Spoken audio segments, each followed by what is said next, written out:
Tenerife. Perched on the northwestern coast of Africa, this Spanish island is popular amongst European holidaymakers, famed for its all-inclusive hotels and lively party scene. Out of the millions of Brits who visit Tenerife, 95% of them stay in the tourist hotspots which dominate the southeastern coast. But there's another side to the island. My name is Ella, and I visited Tenerife for a week with the aim of exploring the island's rarely visited north. It's a world of towering peaks, picturesque coastlines and prehistoric forests. An area where English is barely spoken and where the food is local and authentic. My journey away from Tenerife's beaten tourist track was filled with unexpected surprises. Not all of them welcome. It's about time I gave an update, I think. Join me as I experience Unexplored Tenerife.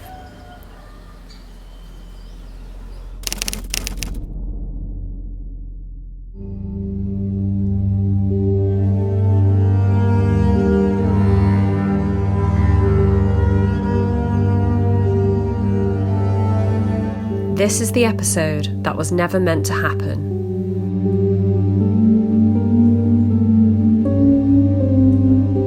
It is Monday today, and we were meant to be flying home last Friday.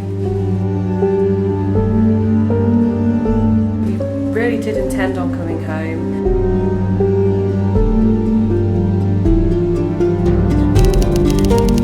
After an afternoon exploring Tenerife's mysterious cloud forests, we were ready to have a relaxing evening before starting our journey back to the UK the following day. But if you've been following this series, you'll know that my adventure through Tenerife was plagued with a serious head cold and terrible ear pain. Flying had been a huge concern of mine, as the slightest change in altitude had sent my ears into meltdown. However, in the days leading up to our flight, I was convinced I was improving, and for the day of our flight, I thought I was well enough to fly home. The day of the flight arrived, and we waved goodbye to our villa in the hills. The descent down to the airport on the island's coastline hurt my ears far more than I was expecting, and no matter how hard I tried, I was simply unable to equalise them. The drive was excruciating. I felt like my eardrums would burst at any moment from the painful build-up of pressure. But still, I was determined to fly home. We checked our luggage in, went through security and sat down beside our gate. The world around me was muffled and painful. My ears weren't equalising, and the flight was getting closer. Then, I broke down in tears.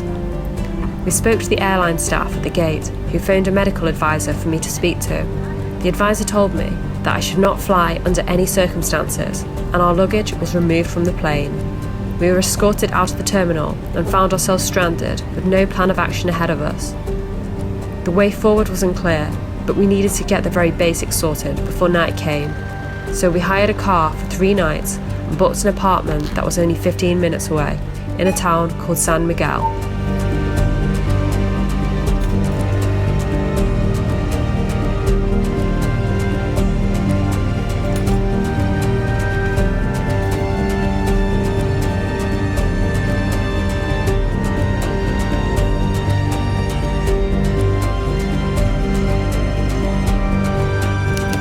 We were sensible enough to have travel insurance and contacted them immediately about our dilemma.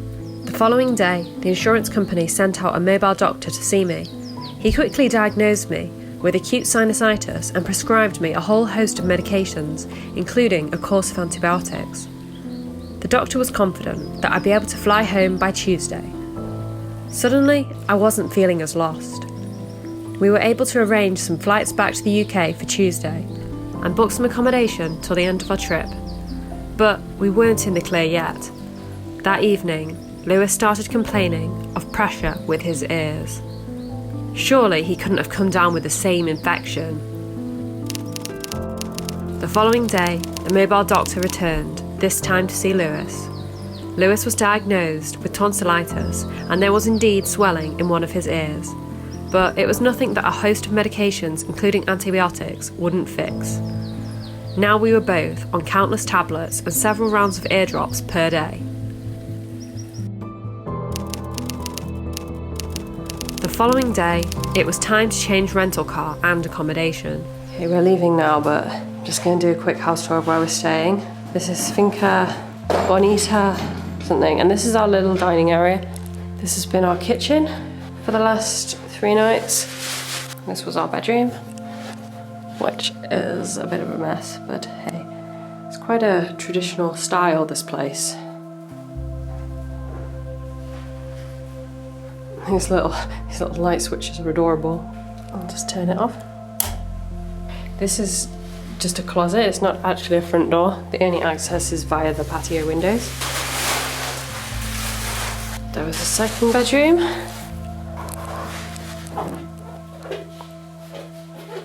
And then finally, there's a little bathroom in here with a shower. Yes. Okay, so now we're just packing up and leaving. We had a little nice outside sitting area here. Okay. The views from our accommodation had been stunning, but I did find the decor a bit dark and dated. Goodbye, house. And onwards with our journey. So I was more than happy to move on. Little doggo there.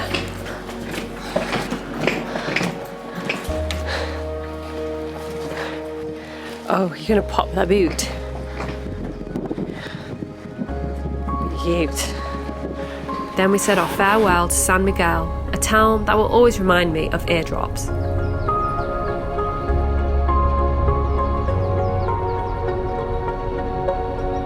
We had booked to stay for 1 night in an apartment that was so close to the airport the runway was practically its back garden.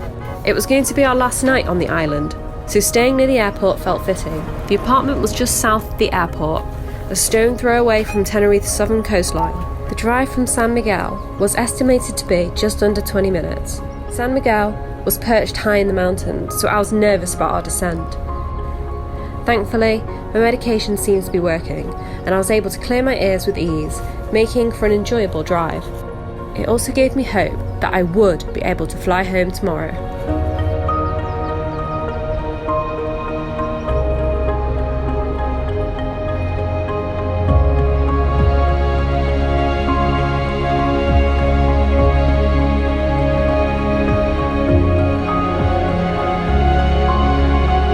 Before long, we pulled up outside our gleaming, newly built apartment building. Okay, so we've arrived at our new place. Here is our apartment tour. Here is our lovely apartment.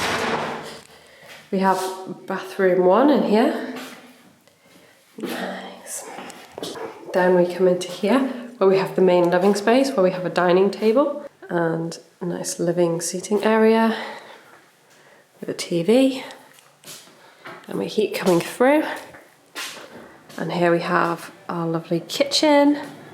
And we even have our own little outdoor seating area here. And here we have views of the rest of the complex. And here is the best view. Right there is the airport, so pretty close. And then in the background over there is TD, the volcano. Okay, continuing the house tour. And going through here. Okay, and then we got 3 bedrooms. Here's the first bedroom. Here. We have a second bedroom, which is like a children's bedroom. And then finally, we have our bedroom, which has an ensuite in here. Little body washer. And this one's actually got a bathtub. Is our bedroom. How lovely. And we have our own little balcony too, with some lovely views.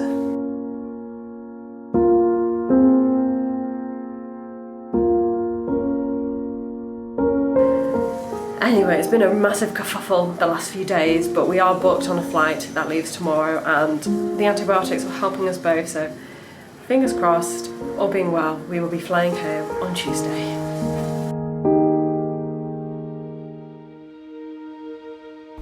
I couldn't sit out and admire the airport views for too long though. We had to drive to the airport to swap our rental car for another one. We'd only hired this car for 3 nights, and the rental company didn't do extensions, so we'd have to drop the car back and hire a brand new one. Fortunately, the airport was only a few minutes away, and I was rather enjoying trying out new cars.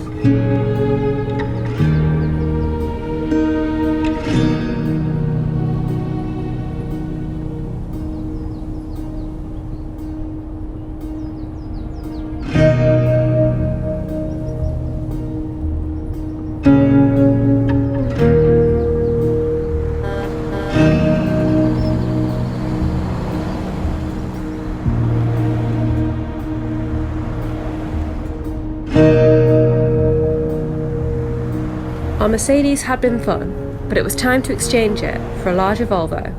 This time we looked out and received an incredibly high-spec vehicle with air suspension and a lovely cream interior.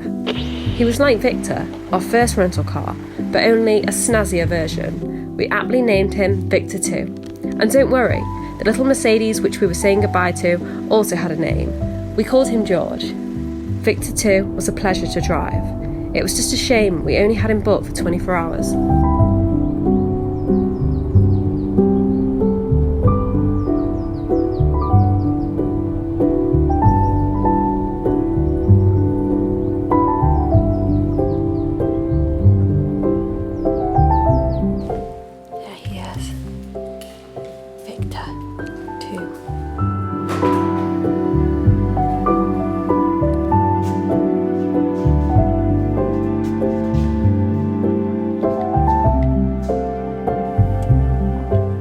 After a quick stop off at our apartment, we set out to get some dinner. As golden hour fell around us, I allowed myself to become relaxed. Our surroundings were so beautiful, and the air was strangely tranquil.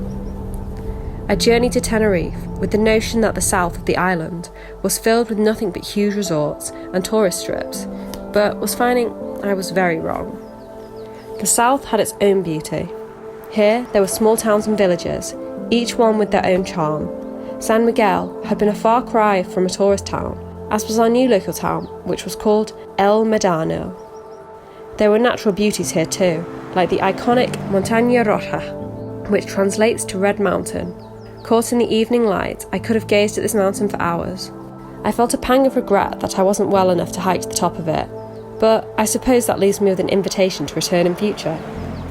Despite the uncomfortable circumstances around my extended stay on the island, I did feel fortunate that I was able to spend some extra time here, exploring new parts of Tenerife. Part of me was definitely sad to leave. I felt like I was only just getting to know the island and was falling for its unique charm and diverse landscapes. I had thoroughly enjoyed my final day in Tenerife, and after enjoying a lovely pizza, we settled down in our modern apartment for the night. The day had arrived. It was time to fly home.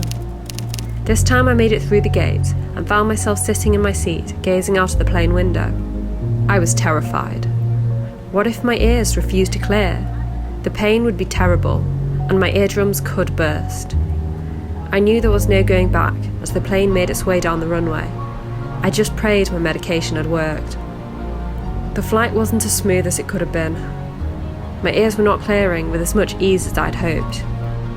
Thankfully, I did manage to clear them at points, and so, although painful, the landing wasn't as bad as it could have been, and my eardrum survived.